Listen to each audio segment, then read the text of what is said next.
하나님 아버지, 주님을 지극히 사랑하는 주의 자녀들이 오늘도 이 아침에 주님 앞에 나와 찬송을 부릅니다. 이렇게 나올 수 있도록 건강과 지혜, 능력, 믿음 주셨고 또 자유를 주셨으며 주님을 섬기는 간절한 마음과 정열을 주시고 잘못하고 실수할 때도 많지만은 그래도 이 길이 생명의 길이요 이 길을 통해서 구원받을 것을 믿고 오늘도 하나님 앞에 나와 기도하며 거룩한 생활로 하루를 시작하게 하시오니 이 놀라운 은혜를 진심으로 감사하옵나이다. 아버지 하나님, 주께 저희들을 이처럼 사랑하셨습니다. 이 사랑이 오늘은 열매 맺게 하여 주시옵소서. 사랑을 깊이 깨닫는 자가 되게 하시고 그리고 또 사랑하는 자가 되시고 사랑이 주시는 생명력과 그 기쁨과 감격에 충만한 생을 살게 하여 주시옵소서. 주여 저희들에게 이만큼 믿음을 주셨습니다. 이제는 믿음으로 살게 하옵소서. 내 몸과 내 정력, 내 의지를 온전히 믿음으로 지배하게 하옵소서. 그리하여 앞에 있던 어려움도 믿음으로 이길 수 있고 고독도 나약함도 타락도 그리고 자기 자신에 대한 의심과 불성실함도 다 이길 수 있게 하여 주시옵소서. 위대한 믿음의 사람이 되어서 주님 앞에 칭찬받을 수 있고 믿음이 주는 그 놀라운 능력을 터득하고 그 능력 안에 사는 하나님의 사람들 되게 하여 주시옵소서. 자비하신 주여, 오늘도 우리가 사람을 만나겠습니다. 그러나 사람을 만나는 가운데 주의 음성을 듣게 하옵소서. 많은 사건에 부딪히겠습니다. 이런 도전을 받으면서 우리는 좀 더 큰 믿음을 얻고 사건마다에서 주의 사랑을 확증하고 주의 사랑을 간증하며 사는 저희들 되게 해 주시옵소서. 자도 허탄한 생각하지 않게 하시고 시험에 빠지지 않게 하시고 게으른 자가 되지 않게 하여 주시옵소서. 특별히 나 하나만을 생각하는 이긴 사람이 되지 않게 해 주시옵소서. 주의 음성을 조용히 기다리며 그 거룩하신 뜻에 따라 순종하는 하나님의 사람 되게 하여 주시옵소서. 자비하신 주여, 오늘도 하나님의 말씀이 바르게 권세 있게 들려지고 전해지게 하옵소서. 전하는 자가 성령 안에서 전하고 듣는 자가 성령의 능서 듣게 하옵소서. 하나님의 말씀으로 듣고 하나님의 말씀으로 들려지고 하나님의 말씀의 생명력이 나타나는 귀한 되게 하여 주시옵소서. 여기서 기도의 응답을 듣게 하시고 소망의 식구들 그 가정이 다 말씀으로 화하며 말씀 안에 경건하며 말씀 안에서 서로 사랑하는 아름다운 가정들 되고 소망에 넘치는 가정들, 기업들 되게 하여 주시옵소서. 하나님 아버지, 몸과 마음, 정성, 물질을 다해서 주를 섬기는 착한 주님의 일꾼들이 있습니다. 원컨대 주께서 크게 권능을 더하사 주를 섬김에 소홀함이 없게 하시고 또 진실하게 하시고 혹이라도 사람에 의해 보이려고 하는 마음 없게 하시고 오직 주님만을 기쁘시게 하며 주님께서 기억하시는 바 되는 그러한 봉사 생활을 하게 하여 주시옵소서. 주여 이 나라를 돌보아 주시옵소서. 많은 문제가 있습니다. 국내 국외로 지금 물려오는 많은 사건 그리고 모두가 위기를 느끼고 위기를 피부로 느끼며 살아가고 있습니다. 언제 이런 모습으로 우리가 살아가야 하는 것이겠습니까? 어서 속히 솔로몬의 지혜도 주시고 다니엘의 용기도 주시고 주여 다윗과 같은 귀한 지도 세워주셔서 주여 이 나라의 이 민족의 이 어려운 문제를 잘 지혜롭게 타개해 나갈 수 있게 하시고 모두가 믿고 신뢰하고 모두가 만족할 수 있는 그러한 밝은 미래를 창출하게 하여 주시옵소서. 주여 모두가 정직하고 또 투명하고 성실하게 하시고 부지런한 백성 되게 하여 주시옵소서. 서로 섬기는 마음으로 살고 서로 존경하는 아름다운 풍토를 이루어가게 하여 주시오. 자비하신 주여, 저 북녘 땅에도 소속히 은총을 베푸시옵소서. 더 이상 고난과 고통, 억압에서 헤매는 백성들이 없지고 그 굶주림과 질병에서 건져주시옵소서. 자비하신 주여, 우리가 무엇을 해야 할지 당연히 해야 할 도리를 다 할 수, 그리스도의 사랑을 베풀 수 있게 하여 주시옵소서.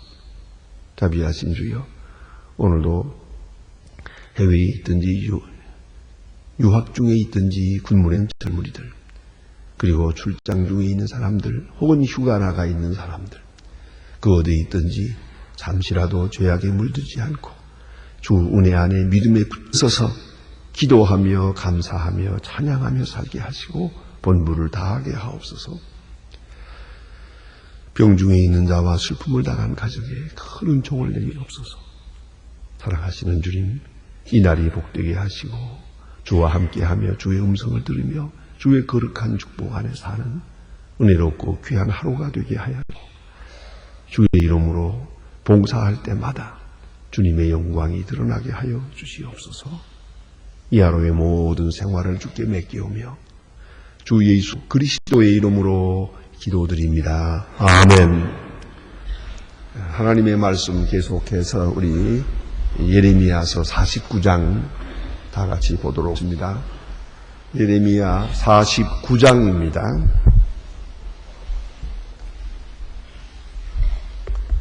예레미야 49장 7절로부터 오늘 20절까지 보게 되겠습니다.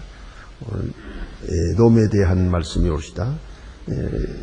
예레미야 49장 7절로 22절 다 같이 봉독하시겠습니다. 에돔에 대한 하나님 말씀이라. 만군의 여호와께서 이같이 말씀하시되 대만에 다시는 지혜가 없게 되었느냐? 명철한 자에게 모략이 끊어졌느냐? 그들의 지혜가 없어졌느냐?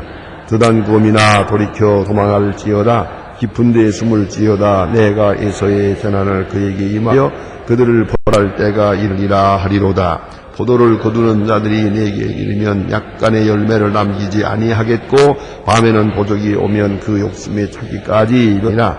대저 저희가 에서로 죽음되게 하여 그 비밀한 곳에 드러나게 하였나니 내가 그 몸을 숨길 수 없을 것이라. 그 자손의 응체와 그 이웃의 멸망한즉 그가 없어졌느니라. 네가 고아를 당겨두리라. 그들이 삼켜두리라. 그들이 네 과부는 나에 의지할 것이라. 나 여호와가 이같이 말하노라. 보라, 이 마시지 않을 자가 마시지 않게 못하겠고 네가 그 형벌을 면하지 못하겠고 반드시 이루리. 나 여호와가 말하노라. 내가 너로 맹세하노니 고르다스가 놀람과 소욕거리와 황폐함과 저주거리가 될 것이요 그 모든 성읍이 영영이 황폐하리라. 내 여호와로부터 내게 수치가 들건너구나. 사자기 일방 중에서 보내어 이르기를 너희는 모아 그들을 치며 일어나서 싸우라 하는 것. 여호와께서 이같이 너희에게 너희를 열방 중에서 장별하게 사람들 중에서 멸시받게 하였느니라. 바위 틈에서 거와의 공깍대기를 입느냐. 스스로 두려움이 잔인한 줄을 여기며 내 마음의 교만이 너를 속였노. 내가 수레같이 보금자리라. 내가 그들을 너를 보아거든야. 여호와의 말이니라. 에돔이 놀라운 것이 있으리니 거리로 지나가는 자마다 놀라며 그 백성이 재앙을 인하여 비웃으라. 나 여호와가 말하노라. 소돔과 고모라와 그 이웃의 성읍에 멸망된 것 같이 여기서 그런 사람들이 그 중에 궁고하는 이가 없으리라. 보라, 내가 그 사자를 보고 수풀에 올라오는 것 같이 그들이 와서 견고한 설을 칠 것이요 내가 즉시 그들을 서서 쫓아내고 택한 자를 내가 그들이 세우니 나와 같은 자가 누구며 나로 더불어 다툴 자가 누구며 내 앞에 설 목자가 누구뇨. 그런즉 에돔에 대한 나의 여호와의 무모와 거만에 대한 나 여호와의 뜻을 들으라. 양떼의 어린 것들을 그들에게 반드시 끌어가고 그 조소로 황묵게 하리니 그 넘어지는 소리가 땅에 진동 그 부르짖는 소리를 홍해에 들리리라. 보라, 우가 독수리같이 날아와서 그 날개를 부수며 나에게 에돔 용사의 마음이 구도하는 여인 같으리라. 아멘. 오늘은 에돔에 대한 말씀입니다. 지금까지 우리가 요압에 대해서 암몬에 대해서 이렇게 말씀들을 들었습니다. 이 말씀들은 다 아주 비슷한 그런 상황과 비슷한 사건에서 말씀하고 있습니다. 암몬, 요압, 이 나라가 다 사실은 조상, 멀리 올라가 보면은 한 조상입니다. 그런 거로 당연히 서로 돕고 지내야 합니다. 그러나 그렇지는 못했습니다. 그래서 하나님께서 반하시는 말씀이었고, 에돔은 더더욱 그렇습니다. 여러분 잘 아시는 대로 이삭의 두 아들이 있지 않습니까? 에서와 야곱. 에서와 야곱. 근데 그 에서가 이제 그 세운 나라가 그 에돔이옵시다. 원래 히브리 말에서는 에돔, 에서 하는 말이 그 어원이 같습니다. 이쁘다 하는 그런 뜻입니다. 그래서 이 에돔이라는 나라, 그것은 아브라함의 후손, 이삭의 두 형제입니다. 뭐 많지도 않은 아주 쌍둥이 형제 아닙니까? 그 자손들입니다. 이 어찌 서로 싸울 수 있겠습니까? 또 싸워서는 안 되지 않겠습니까? 그런데 에돔은 이스라엘에 대하여, 이스라엘은 곧 야곱의 후손인데 이스라엘에 대해서 언제든지 원수같이 대했고요. 특별히 성경을 자세히 살펴보면 여러 곳에 그 증거가 있습니다. 이스라엘 나라가 어려운 일을 당할 때 에돔은 늘 기뻐했습니다. 늘 좋아했습니다. 그러니까 직접으로도 기회를 모아서 쳐들어오기도 했지만은 조금씩 그 국경에 넘어온 일이 있었지만 또 이 큰 환란을 당할 때 그들은 만세를 불렀습니다. 바로 여기에 죄악이 있는 것입니다. 원수가 무너지더라도 우리는 기뻐해서는 안 됩니다. 무조건 고난당하는 우리가 불쌍히 여겨야 합니다. 어떤 죄인이라도 그 죄값으로 인해서 큰 고난을 당한다 하더라도 우리는 그들을 도와야 합니다. 저는 샌프란시스코 갔을 때에 이런 장면을 보았는데 저는 서서 한참 보면서 많이 생각해 보았습니다. 아들이 에이즈에 걸렸습니다. 에이즈에 걸린 아들이 시커멓게 지금 죽어가고 있습니다. 눈만 동그랗고요. 이 멀쩡한 아들이죠. 그러니까 지금 우리 나이로 본다면 25 정도 된 그런 청년입니다. 이걸 휠체어에 태워가지고 아버지가 이 휠체어를 끌고 갑니다. 이면서 시위를 합니다. 에이즈 환자를 도웁시다. 에이즈 환자를 사랑하십시다. 그런 그 시위하는 걸 보았습니다. 저는 그 하는 일이 그렇게 거룩하게 보였습니다. 에이즈에 걸린 것은 지금 통계적으로 보면 95%가 자기 잘못입니다. 이제 5%는 무슨 수혈이라든가 이런 사건으로 인해서 이제 좀 애매하게 걸리는 수가 있지만 아주 억울하게 걸리지만 95%는 잘못입니다. 자기 부정한 아주 또 극단적으로 말하면 사람 같지도 않은 호모 스타일의 그 성행위로 인해서 이렇게 옮은 것이고 지금 이 세계가 지금 현재 3,500만이라고 하지 않습니까? 엄청나게 많은 에이즈 환자가 있습니다. 어떤 사람은 이렇게까지 합니다. 얼마 후에 아프리카 어느 지역을 방문하면은 넓은 벌판에 사람 하나도 없는 그런 황망한 그때가 올 것이라고. 이게 그렇게 됩니다. 한 마을이 싹 없어지니까요. 에이즈로 인해서. 에이즈 자체는 기의 병이 아니거든요. 다만 그 저항력이 없어요. 다 같이 병에 걸려 있다가 그 다음에 유행병, 무슨 병이든지 간에 뭐 마라리아 병이든 뭐 유행병 한번 싹 들어오면은 그걸 이기지 못합니다. 하루아침에 다 죽어갑니다. 아주 어느 마을이 있었는 다음에 가니까 사람이 하나도 없더랍니다. 이렇게 무서운 거예요. 자, 그러나 따지고 보면 그건 자기 잘못이에요. 자기 잘못으로 인해서 자기가 당하는 거예요. 이런 것이에요. 지금 우리나라에도 지금 지금 1,000명이 넘어가고 있지 않습니까? 실제적으로는 아마 한 2,000명 되고 지금 보고 있습니다. 기하급수적으로 늘어납니다. 이제 보세요. 그러면 이제 우리는 어떻게 해야겠습니까? 죄값은 사망이다. 네가 연주해 네가 받아라. 이렇게 돼야겠습니까? 그렇게도 말려도 말을 안 듣더니 이제 와서 병 걸린 거 잤다. 아주 고소하다. 그러겠습니까? 우리는 깊이 생각해야 합니다. 어떤 죄인이고 어떤 무한 사람이라도 우리 그리스도인의 마음은 그게 아니에요. 그랬다면 예수님이 세상에 오시지 않았죠. 다 죄 지어가지고 그로 인해서 죄가 망하는데 왜 예수님이 오셔야 됩니까? 와서도 십자가를 져야 됩니까? 여러분, 율법적인 비판, 율법적인 비난, 그 비판 규범을 확 바꿔야 됩니다. 이걸 아셔야 돼요. 어떤 죄로 인해서 어느 누가 망하는 하는 것도 어려움을 당하는 자는 불쌍히 여겨야 합니다. 원수라도 줄이면 먹여야 되고 목마르면 맛이 없다. 이유 없습니다. 그가 어떤지 오늘 성경에도 보면 과부가 된 자를 내가 도우리라 그랬어요. 나에게 돌아오리라 그런 말이 있습니다. 많은 재난으로 인해서 남편을 잃어버렸어요. 이런 어려운 일이 됐을 때 내가 저를 사랑하리라 그랬어요. 하나님의 긍휼하심이 여기에 있습니다. 자, 그렇다면 이제 우리가 알아야 합니다. 이 이스라엘 백성이 어려운 일을 당할 때 에돔 사람들이 기뻐했어요. 또 하나 있어요. 그것은 나와의 관계입니다. 나와의 이해관계옵시다. 그래서 저가 망함으로써 내게 이득이 돌아온다 하더라도 안 되는, 나와 지금 이런 경쟁관계에 있고 이런 무서운 긴장관계에 있다 하더라도 그 내 원수예요. 직접적으로 내 원수예요.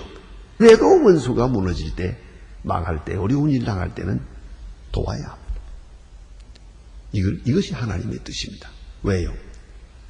하나님께서 이렇게 그들에게 환난을 주시는 것은 회개하고 돌아오게 하기 위한 것이요, 하나님의 사랑을 깨닫게 하기 위한 것이옵시다. 그것이 하나님의 뜻입니다. 그렇다면 하나님의 자녀들도 역시 하나님의 뜻을 받아서 어떤 죄악, 어떤 잘못을 범한 자야, 또 그로 인해서 많은 어려움을 겪을 때 우리는 도와야 되고 긍휼히 여겨야 되고 불쌍히 여겨야 됩니다. 근데 에돔이 범한 가장 큰 죄가 이스라엘이 망할 때 기뻐하는 것이옵시다. 그 다음으로 이제 지은 죄가 오늘 본문에 있습니다. 그것이 바로 안정에 대한 교만입니다. 에돔은 저 북쪽에 삽니다. 그 산지에 있습니다. 그래서 오늘 본문에 보는 바와 같이 우리는 독수리 보금자리 같이 하는 말이 있어요. 독수리는 보금자리를 아주 높은 벼랑에다 짓습니다. 아무도 못 올라오는데, 아무도 손을 댈 수 없는 아주 벼랑에다가, 바위 높은 벼랑 꼭대기에다가 둥지를 틉니다. 그리고 새끼를 낳고, 그리고 내려다보면 생각을 합니다. 내가 왕이다. 아무도 내 새끼를 건드리지 못할 것이다. 누구도 여기까지 올라오지 못하니까 우리는 안전하다. 이 독수리의 마음입니다. 근데 오늘 본문에 보니까 독수리가 보금자리를 인하여 교만한 것처럼 너희들이 안전하다. 왜? 산지에 있으니까. 아무도 쳐들어오지 못한다. 자연적인 요새가 되어 있거든요. 아성이에요. 우리는 익숙해서 이 자리를 다 오르내리고 있지만 아무도 쳐들어오지 못한다. 안정이죠. 예? 그렇게 스스로 만족한 거예요. 그러나 하나님 말씀하십니다. 여기 보니까 주에서 나오는 사자같이 쳐들어와서 너희를 진멸할 것이다. 또한 22절에 독수리같이 편안하다고 하니까 다시 또 이 하나님 말씀하십니다. 보라, 원수가 독수리같이 날아와서 그 날개를 보스라 위에 펴는 그 날개, 에돔 용사의 마음이 구로하는 그 여인 같으리라. 독수리 날개죠. 우리는 독수리의 둥지처럼 안전하다 했는데, 그러니까 공격이 밑에서 오는 게 아니고 위에서 오는 길이에요. 독수리 날개를 치는 것처럼 쳐들어와서 너희들을 다 회파할 것이다. 이렇게 예언하고 있습니다. 특별히 오늘 주신 말씀 중에 하나, 특별히 요절 삼고 마음에 깊이 묵상을 해야 될 말씀이 있습니다. 그것은 뭐냐면 16절입니다. 바위 틈에 거하며 산꼭대기에 점령한 자여. 그러니까 안정하다는 거죠. 안전하다 하는데 스스로 어려운 자인 줄로 여김같이 마음이 교만이 너를 속였도다. 교만이 너희를 속였도다. 여러분, 교만한 자는 스스로 속습니다. 그런 거 보지 않았습니까? 똑똑한 사람들, 아주 머리가 잘 돌아가는 사람들, 그 사람들은 영영 속지 않고 실수하지 않을 것 같죠? 보니까 크게 실수하더라고요. 큰 실수를 해요. 또 아무한테도 속지 않는다고 스스로 자만했는데 아주 결정적인 일에 속더라고요. 이걸 알아야 됩니다. 스스로 속은 거예요. 겸삼은 자기의 부족함을 알고 있기 때문에 오히려 실수가 적습니다. 교만한 사람은 자기 자신을 믿어요. 스스로 교만해요. 하다 보니까 자기가 자기에게 속아요. 뭘 아는 줄 알고 있는데 사실은 자기가 속았죠. 알고 있는 줄 알았는데 보니까 아무것도 몰라요. 내가 뭘 알고 있다 생각했는데 하는 게 없어요. 나는 뭘 할 수 있다. 늘 이렇게 교만했어요. 다른 사람에 비해서 나는 넉넉하다 그랬는데 웬일이요? 보니까 다른 사람만 더 못해요. 남보다 나은 게 아니라 철저하게 남보다 어리석고 남보다 미약하고 남보다 바보예요. 그런 생각 해보셨어요? 그 원인이 어디에 있습니까? 내가 나에게 속았어요. 내가 나를 속였어요. 자, 이제 내 지혜가 나를 속였고, 예? 내 의지가 나를 속였어요. 그 속게 된 이유가 뭘까? 이거 생각해 보십니다. 저는 스스로 속는다 하면 그 생각나는 분이 있어요. 이제 바로 회의 철학자 중에 대표자인 데카르트 같은 사람이 있어요. 그는 정확하게 자기 시간이 꼭 되면 일어나서 산책을 했어요. 그래서 이렇게 꼭 돌아오는 코스가 있습니다. 매일 아침으로. 근데 아침에 가다 보니까 자기가 가는 코스에 뱀 한 마리가 도사리고 앉아 있는 거예요. 컴컴한데 말이죠.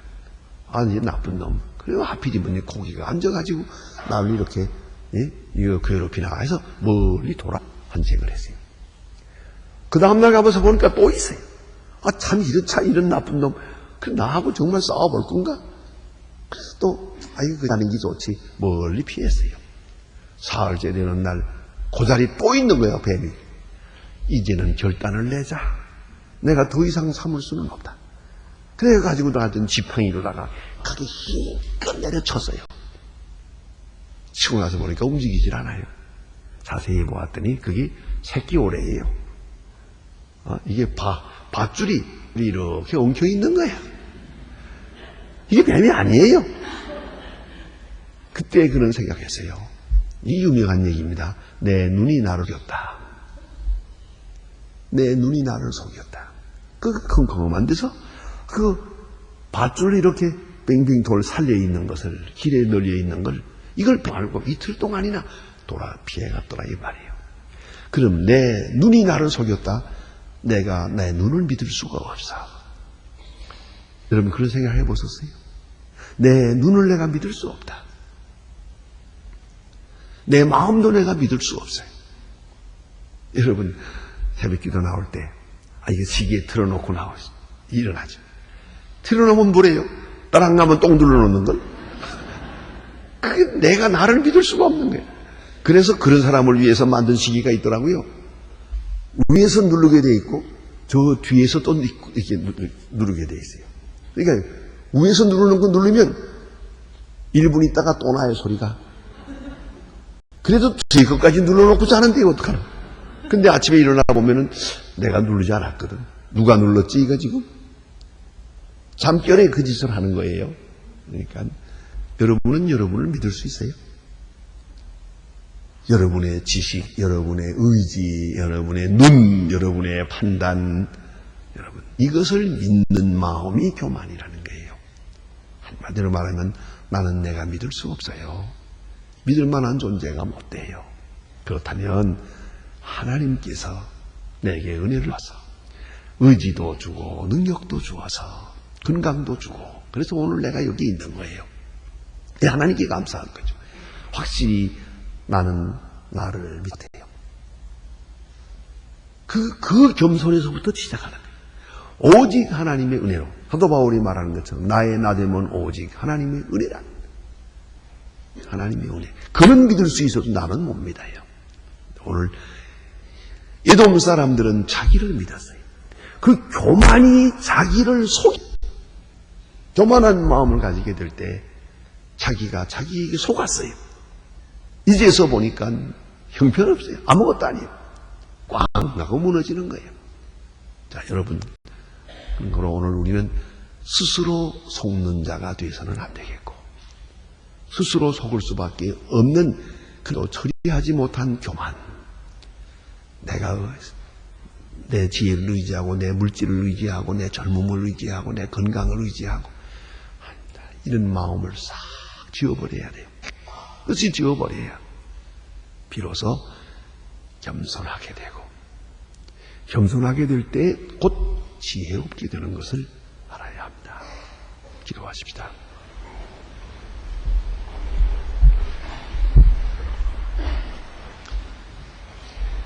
하늘에 계신 우리 아버지시여, 이름이 거룩히 여김을 받으며 나라의 마옵소서. 그것이 하늘에서 이룬 것 같이 땅에서도 이루어지이다. 오늘날 우리에게 일용할 양식을 주옵시고, 우리가 우리에게 죄 지은 자를 사한 것 같이 우리 죄를 사해 주옵소서. 우리를 시험에 들게 하지 마옵시며 다만 악에서 구하옵소서. 내 나라와 권세와 영광이 아버지께 영원히 있사옵나이다. 아멘.